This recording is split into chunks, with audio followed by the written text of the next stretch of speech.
오늘 말씀을 한번 보시죠. 누가복음 17장 17절 18절입니다. 시작. 예수께서 대답하여 이르시되 10사람이 다 깨끗함을 받지 아니하였느냐? 그 9은 어디 있느냐? 이 이방인 외에 하나님께 영광을 돌리러 돌아온 자가 없느냐 하시고, 이 돌아온 나병 환자 한 사람, 사마리아 사람의 이 감사의 고백 안에는 나를 넘어서 너에게로, 정확하게 말하면 나를 넘어서 예수님을 향하는 마음 때문에, 그 마음이 있었기 때문에 예수님께 와서 감사의 고백을 한 것이거든요. 우리가 누군가를 향해서 감사하다는 마음을 갖는다는 말은 내 마음에 나를 넘어서 너를 향한 마음이 있기 때문에 그렇습니다. 그 사람이 내 마음에 들어왔고 들어온 그 사람에 대한 고마움이 있기 때문에 그래요. 근데 여전히 내 자신이 가득한 인생은 관계 안에 섭섭함이 더 많이 들 것입니다. 서운한 마음이 들면 불평하는 언어가 나오고, 또 원망하는 언어가 나오고, 미워하는 감정에 사로잡힐 수밖에 없어요. 돌아온 한 명의 이 나병 환자 사마리아 사람을 향해서 예수님이 3가지 질문을 거침없이 쏟아내십니다.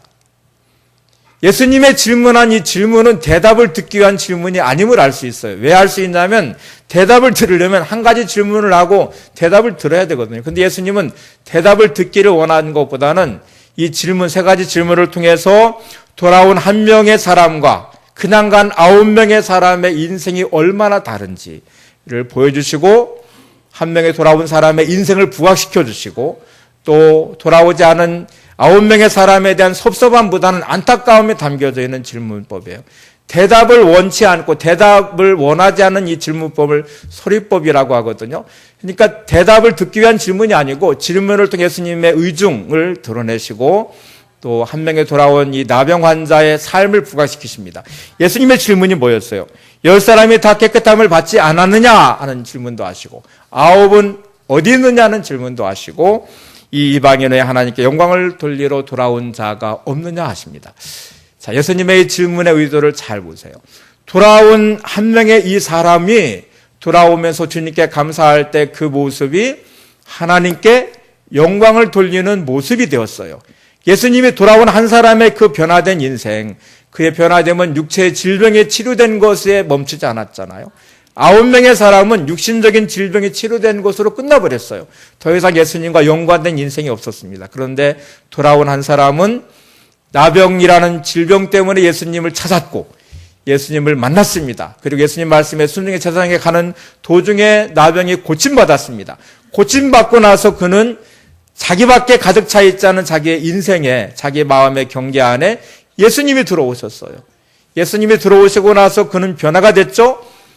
예수님을 향해서 그의 발걸음 옮겨서 감사의 고백을 했고, 바로 이 모습을 예수님은 하나님께 영광을 돌리는 모습으로 인정을 해주셨다는 거죠. 자, 이제 우리를 한번 잘 생각해 보세요.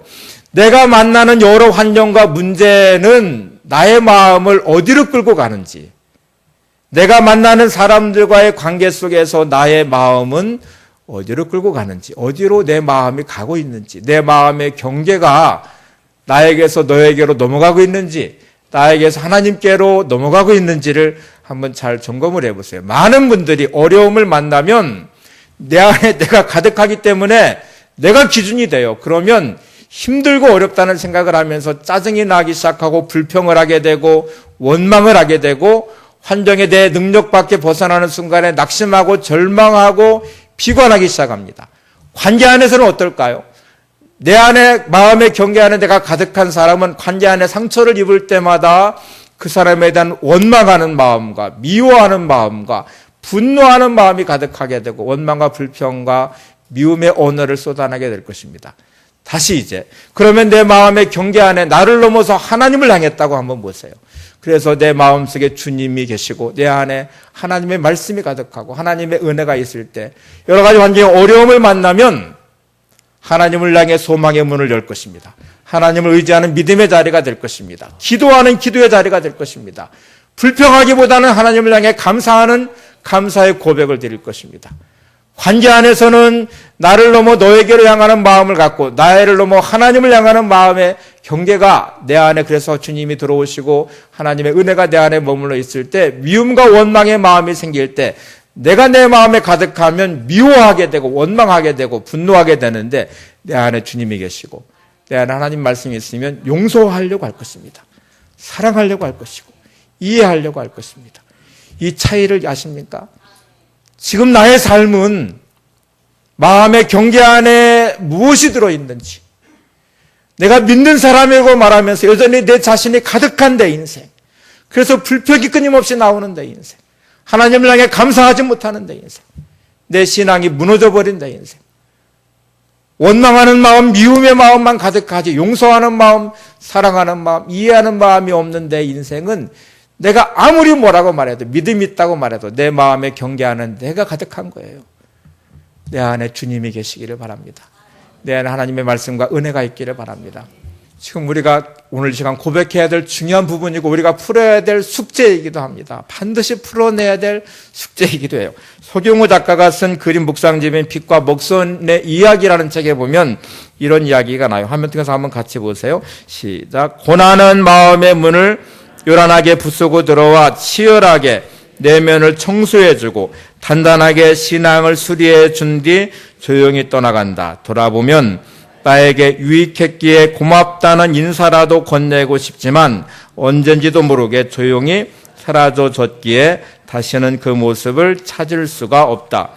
고난을 좋아하는 사람은 이 땅에 없습니다. 고난을 자기 인생에 초대하는 사람도 없습니다. 고난은 불청객이에요. 고난은 내 인생에 어느 날 갑자기 찾아와서 내 마음의 문을 부셔버려요. 내 인생을 허물어뜨리도록 쳐들어와요.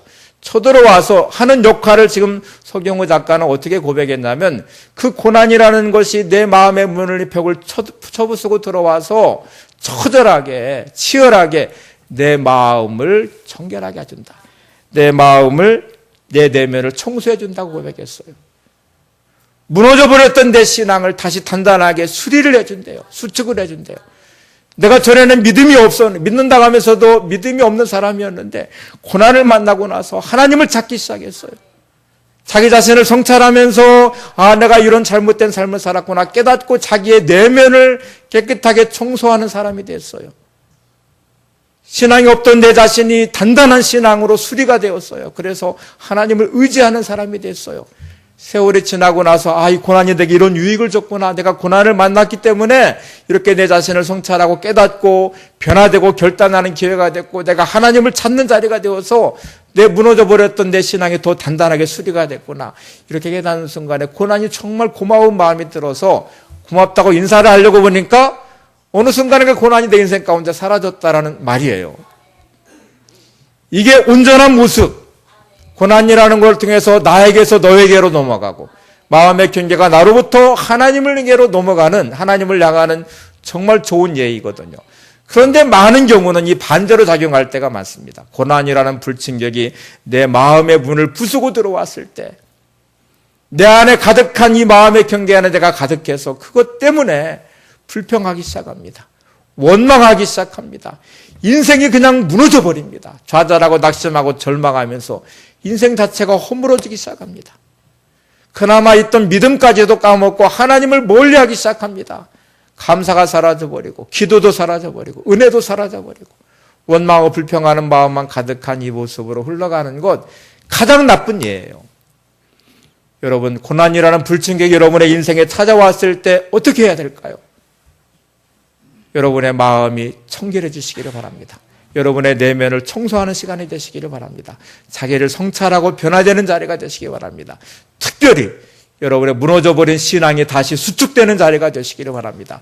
하나님을 찾는 자리가 되시고 기도하는 자리가 되시고 감사하는 자리가 되시고 하나님 말씀을 회복하는 자리가 되시고 예배가 회복되는 자리가 되시고 이렇게 아름다운 모습의 회복이 여러분들 삶 가운데 일어날 수 있기를 바랍니다. 자, 9명의 나병 환자는 이 정말 중요한 기회예요. 예수님을 만났던 기회예요. 나병이라는 질병 때문에 예수님을 찾았어요. 예수님을 만났어요. 그리고 병이 치유되는 기적을 경험했어요. 얼마나 좋은 기회였어요. 그 순간에 나를 넘어 주님께로 이 마음의 경계가 주님을 향해서 넘어가고 주님을 내 마음에 모시고 주님을 향한 마음을 내가 간직했더라면 돌아온 한 명의 나병 환자와 같이 또 다른 관계 안에 주님을 만나게 되고 새로운 인생이 펼쳐졌을 것입니다. 그런데 9명의 나병 환자는 이 기회를 잃어버렸고 주님이 이것이 안타까우셨어요. 돌아온 한 명의 나병 환자, 이 사람 사마리아 사람, 이방인이었던 이 사람에게는 그런 돌아온 그의 행위가 이미 나를 넘어 예수님을 향하는 마음을 가졌기 때문에 돌아와서 감사 고백을 할 수 있었고 그 모습이 하나님께 영광을 돌리는 모습이었고 또 다른 중요한 게 예수님을 그 모습을 믿음이라고 인정을 하시고 구원을 선언하십니다. 누가복음 17장 19절 말씀을 보세요. 시작. 그에게 이르시되 일어나 가라 내 믿음이 너를 구원하였느니라 하시더라. 여러분, 예수님이 정말 원하시는 삶의 모습은 병이 고침받는 게 아니었어요. 고침받는 이 사건을 통해서 예수님을 향하는 마음이 회복되고 그 마음을 가지고 주님께로 돌아와서 새로운 삶이, 새로운 가치관이, 새로운 인생이 그들의 인생 가운데 이어지기를 원하셨어요. 우리가 삶의 여러 가지 많은 문제를 만날 때 하나님이 정말 원하시는 것은 낙심하는 것을 원하실까요? 불평하는 걸 원하실까요? 절망하기를 원하실까요? 관계 안에 나를 힘들게 하는 사람을 만났을 때 하나님 원하시는 것은 그 사람을 미워하고 분노하기를 원하실까요? 그거 아니거잖아요. 돌아온 한 명의 나병 환자와 같이 그 순간에 이 문제를 통해 이 관계를 통해서 내 마음의 경계 안에 주님이 가득하고 하나님의 은혜가 머물러 있고 말씀이 내 안에 있기를 원하시고 그걸 통해서 내 인생이 변화되기를 원하셨습니다. 데살로니가전서 5장 17절에 18절, 16절에 17, 18절 말씀을 보시면 너무 잘 아시는 말씀이에요. 같이 보세요. 항상 기뻐하라, 쉬지 말고 기도하라, 범사에 감사하라. 이것이 그리스도 예수 안에서 너희를 향하신 하나님의 뜻이니라. 항상 기뻐하고 쉬지 말고 기도하고 범사에 감사하는 것이 어떻게 가능할까요? 오늘 이 말씀해 주는 중요한 비밀이 있습니다. 마음의 경계 안에 내가 가득하면 절대로 못할 일입니다. 항상 기뻐할 수도 늘 기도할 수도 범사에 감사할 수도 없습니다. 근데 오늘 말씀은 18절에 뭐라고 말씀하시면 예수 안에서 내가 내 자신이 가득한 내 마음에서 예수님 안으로의 인생으로 바꿔놓으시면 마음의 경계를 열어서 예수님을 향하고 내가 예수님 안에 거하는 예수님이 내 안에 거하시는 삶이 되면 항상 기뻐할 수 있습니다. 늘 기도할 수 있습니다. 범사에 감사할 수 있습니다. 이것이 하나님의 뜻이라는 거예요. 데살로니가서 5장 18절 말씀을 유진 피터슨의 메시지 성경으로 오면 이렇게 되어 있습니다. 이것이 그리스도 예수 안에서 살아가는 여러분에게 원하시는 하나님의 방식입니다. 예수님 안에서 살아가는 그 삶이 오늘 제목으로 말하면 내가 마음의 경계를 나로 가득 찬 내 마음의 경계를 예수님을 향하게 하소. 예수님 안에 거하고 예수님이 내 안에 거하시는 삶을 살게 하는 것, 이게 하나님의 방식이라는 거예요. 하나님이 원하시는 하나님의 삶의 방식이에요. 그렇게 해야만 항상 기뻐할 수 있고 늘 기도할 수 있고 범사에 감사할 수 있습니다. 내 삶의 방식은 내 방식대로 살면 안 돼요. 하나님의 방식대로 사셔야 돼요. 그래서 우리를 구원해 주신 거거든요. 하나님의 방식대로 사는 것, 내 마음 안에 나로 가득 찬 내 마음의 경계선을 예수님께로 넘겨드리면서 예수님이 내 마음에 가득하도록 하나님의 은혜가 내 마음에 가득하도록 채우는 것입니다. 존 클레릭이라는 분이 쓴 365 땡큐라는 책이 있습니다. 365 감사라는 책이에요. 이 책의 부제가 마음을 감동시키는 힘이라고 되어 있습니다. 여러분의 마음을 감동시키는 힘은 감사하는 것입니다. 내 마음을 감동시켜서 변화되는 인생을 만드는 것은 감사의 고백과 훈련을 하는 것이에요. 2007년에 이 사람이 망해버렸습니다. 변호사예요. 로펌이라는 회사를 차려서 여러 변호사를 고용했는데 수임되는 일들이 별로 없어지면서 점점 어려워지기 시작하고 나중에는 이 회사까지 문을 닫아야 되는 정말 어려운 지경에 처했습니다. 그리고 집도 다 날아가 버렸어요. 망해버렸어요.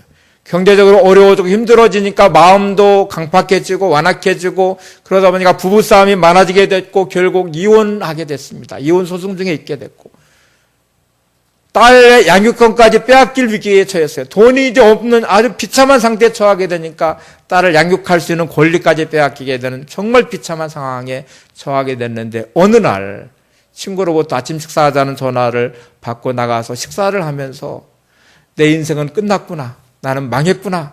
이렇게 절망감에 빠져 있는 그 순간에 하나님이 그의 내면에 한 음성을 주셨어요. 깨닫는 소리를 하나 주셨어요. 지금 너의 삶의 자리에서 감사하지 못하면, 지금 내가 처한 이 상황 가운데 감사하지 못하면 네가 원하는 소원을 이룰 수 없다 하는 이 내면의 소리가 울려 퍼졌어요.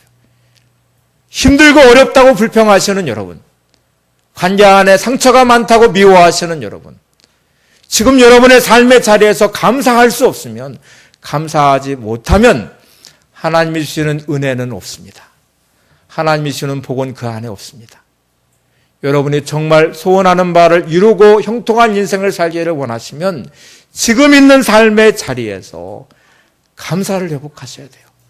마음을 감동시키는 힘인 이 감사가, 인생을 바꾸는 능력이 되는 감사가 여러분 안에 있으셔야 됩니다. 존 크레닉은 이 귀한 음성을 듣고 나서 한 가지 어릴 때 생각이 갑자기 떠올랐어요. 1960년도에 할아버지가 12명의 손자가 있었는데 꽤 성공한 사업가였던 할아버지는 12명의 손자를 만날 때마다 은화 한 입씩을 주었대요. 은화 한 입을 주면서 꼭 이렇게 말했대요. 내가 너한테 은화 한 입을 주는데 이 은화를 받고 나서 너가 나한테 감사 편지를 쓰면 내가 은화 한 입을 더 줄 거야. 이렇게 꼭 말을 하면서 은화 한 입을 줬대요. 12명의 손자는 은화 한 입을 받고 어떻게 했겠어요? 은화 한 입을 더 받기 위해서 감사 편지를 썼겠죠. 할아버지 감사해요. 은화 한 입을 줘서 감사해. 이렇게 감사 편지를 써서 할아버지한테 갖다 주면 은화 한 입을 더 받았습니다. 그러면 12명의 손자가 다 은화 2입씩을 받게 됐어요. 그런데 존 클레닉이 어릴 때를 회상해 보니까 은화 2입을 받은 다음에 어느 누구도 감사 편지를 더 이상 쓰지 않았다는 거예요. 할아버지의 말을 잘 생각해 보세요. 내가 은화 한 입을 줄 때 네가 감사 편지를 쓰면 내가 은화 한 입을 더 줄 거야. 은화 2입을 받고 나서 감사 편지를 써서 다시 할아버지한테 갖다 주면 은화 한 입을 할아버지는 더 줬을 거라는 거예요. 그런데 은화 2입을 받고 어느 누구도 할아버지한테 감사 편지를 쓰지 않았다는 거죠. 자기의 삶을 뒤돌아보니까 내가 하나님께 너무나 많은 은혜를 받고 주변 사람들의 도움을 너무 많이 받고 살아온 인생인데 감사하다는 말을 내가 하지 못했구나. 마치 어린아이와 같이, 어릴 때 자기의 경험과 같이 은화 한 입을 받고 감사 편지를 써라. 그러면 은화 한 입을 더 주마. 그러면 내 마음의 경계 안에 내가 가득하니까 욕심이라는 게 있으니까 한 번에 감사 편지를 쓰기는 썼지만 더 이상 마음에서 우러나오는 감사의 편지를 쓰지 못했다는 거죠. 우리 인생에 이런 모습이 많았다고요. 존 크레닉 이거를 깨닫고 나서 결단을 하나 합니다. 무슨 결단을 하냐면 내가 365통의 감사 편지를 쓰겠다. 1년이 며칠이에요? 365일. 이 결단한 마음은 내가 1년 365일을 감사하는 마음으로 내가 살겠다. 그냥 다짐으로 안 되니까 내가 감사 편지를 써서 편지를 보내면서 내가 훈련해야 되겠다. 그렇게 결심을 하고 편지를 쓰기 시작했는데 이게 2008년 1월 3일이었습니다. 365통의 편지를 쓰는데 15개월이 걸렸대요. 15개월 동안 365통의 편지를 쓰며 자기 인생에 어떤 변화가 일어났는지를 쓴 책이 365땡큐라는 책이에요. 그 책 내용이에요. 첫 번째 편지는 아들에게 쓴 편지였습니다. 공교롭게도 크리스마스 2007년 12월 25일 크리스마스 날 아들이 아버지에게 선물을 줬대요. 그래서 2008년 1월 3일이니까 내가 아들한테 선물 받고도 내가 너무 힘들고 어려워서 고맙다는 말을 못했네. 그래서 내가 첫 번째로 이 아들에게 감사 편지를 써야지 하고 편지를 쓰기 시작했어요. 이때 아들은 결혼했다가 이혼을 했습니다. 아들의 삶도 너무너무 힘들고 어려운 시간들을 보내고 있었어요. 감사 편지를 쓰고 나서 겉봉투에 주소를 쓰려고 하니까 아들이 사는 집에 주소를 모르겠어요. 또 생각해 보니까 아들 집을 한 번도 가본 적이 없어요. 아들이 그렇게 어려움을 겪고 이혼을 하고 그렇게 어려움을 겪고 있는 삶에 있는데도 로펌 내 회사가 힘들고 어렵다는 이유 때문에 아들과의 관계도 맺지 못했고 아들과 식사 한 번도 하지 못했고 아들의 집을 한 번도 방문해 보지 못했고 아들을 위로해 보지 못했습니다. 그게 너무너무 자기가 미안하더래요. 그래서 전화를 걸어서 아들한테 주소 좀 알려줘라. 너한테 편지 하나 보내마. 그렇게 이제 전화를 걸었더니 아들이 아빠 점심 같이 식사해요. 이렇게 해서 점심 식사를 같이 하게 됐대요. 점심 식탁에 같이 앉았는데 아들이 봉투 하나를 내밀었습니다. 이게 뭐냐 하고 떠들어봤더니 $100 지폐가 $4,000가 그 안에 들어있어요. 오래전에 아버지께서 저한테 빌려주신 돈 $4,000입니다. 그러더래요. 이 존 클래닉은 까맣게 잊어버리고 있었습니다. 그런데 아들이 아버지가 너무 힘들다는 걸 알기 때문에 자기도 힘들고 어렵지만 $4,000를 융통해서 아버지에게 준 거예요. 감사편지의 첫 번째 기적을 경험하고 있습니다. 감사편지를 쓰려고 하는 이 마음의 결단을 하면서 아들을 첫 번째 편지를 전해주기 위해서 편지를 썼고 전화를 걸었고 그래서 식사를 하게 됐고 그러면서 아들로부터 $4,000를 받게 되는데 이런 기적들이 365통의 편지를 쓰면서 얼마나 많이 일어나게 됐는지요. 그런 경험을 책으로 썼는데 이번에 글을 한번 일부분 제가 인용을 해볼게요. 물론 일과 관련된 사람들에게 감사편지를 쓴다는 발상은 처음에는 신통치 않아 보였고 두려움마저 불러일으켰다. 만일 내가 망해가는 변호사의 힘겨운 일 속에서도 감사를 찾을 수 있다면 그것이야말로 기적이 될 거라는 생각이 들었던 것이다. 하지만 1월에 있었던 놀라운 사건들은 모든 곳에 최소한 감사의 씨앗 심기를 시도해보라고 내면의 나를 설득했다. 설령 만일 내가 내 직무에 관해서 감사편지를 쓰는 동안 희망을 발견하지 못해도 적어도 더 나빠질 일은 없었다. 나는 일단 쓰고 기다려보기로 했다. 감사편지를 쓰는 과정을 통해 나는 의미 있는 은총으로 축복받았다는 뚜렷한 깨달음을 얻었다. 이제 나는 이러한 은총과 축복들을 어디에서나 볼 수 있었다. 수백 가지 이상의 예 가운데 몇 가지만 꼽자면 내 아들 안에서, 딸 안에서, 친척들 안에서, 친구들 안에서, 그리고 동료 안에서, 이들 안에서 발견한 은총과 축복들을 예전의 나라면 아직 발견하지 못하고 지나쳤을 것이다. 내가 힘들고 어렵다는 이유로 경제적으로 파탄이 나버린 자기의 인생, 이혼소송에 휘말려서 이혼하게 된 자신의 처지, 이런 모든 불행함들이 주변을 향해 시선을 돌리지 못하게 만들었습니다. 인생을 저주하게 만들었습니다. 감사편지를 쓰면서 변화된 첫 번째 시각은 주변이 보이기 시작했다는 거예요. 365통의 감사편지 중에 많은 경우가 주변 사람들이 나한테 도움을 준 것에 대한 감사의 편지였습니다. 그리고 변화가 일어났어요. 아까 말한 첫 번째 변화는 아들과의 관계 가운데 일어났잖아요. 딸에게 편지를 쓰면서 딸과의 관계 안에서도 변화가 일어났어요. 이웃 친척들과 이웃 사람들 관계 안에서도 편지를 쓰기 시작하면서 그들에 대한 고마움이 회복이 되고 그들이 드디어 내 마음속에 들어와서 마음의 경계 안에 온통 나밖에 없던 내 인생, 그래서 불행해버렸던 내 인생이 나에게서 너에게로 마음의 경계가 넘어가기 시작하면서 주변 사람들이 보이기 시작하고 그러면서 회복되는 자기의 인생. 우리는 믿음의 사람들입니다. 내 마음의 경계가 반드시 나를 넘어 하나님에게로 가셔야 돼요. 주님에게로 가셔야 돼요. 그래서 불평과 원망의 나의 삶이 감사가 넘치는 삶이 되셔야 돼요. 낙심과 절망의 내 인생에 하나님을 향해 소망의 문을 열어놓으셔야 돼요. 내 마음이 회복이 될 때 그 통로는 하나님이 주는 축복의 통로가 될 것입니다. 감사를 회복하시기 바랍니다. 365 감사, 오늘 우리의 숙제가 되셔서 이거를 한번 풀어내시기를 바랍니다. 2015년 하루하루 하나님 내 인생에 감사가 넘치도록 하겠습니다. 공감의 능력은 훈련하셔야 된다고 그랬잖아요. 거울 리려는 열심히 훈련하셔야 돼요. 열심히 여러분이 노력을 하셔야 돼요. 그래야 공감이 커지기 시작할 것이고 그 은혜를 누리게 될 것입니다. 하나님과 공감되는 부분이 점점 많아지셔서 내 이 삶에 하나님의 은혜로 가득가득 채워지시는 삶.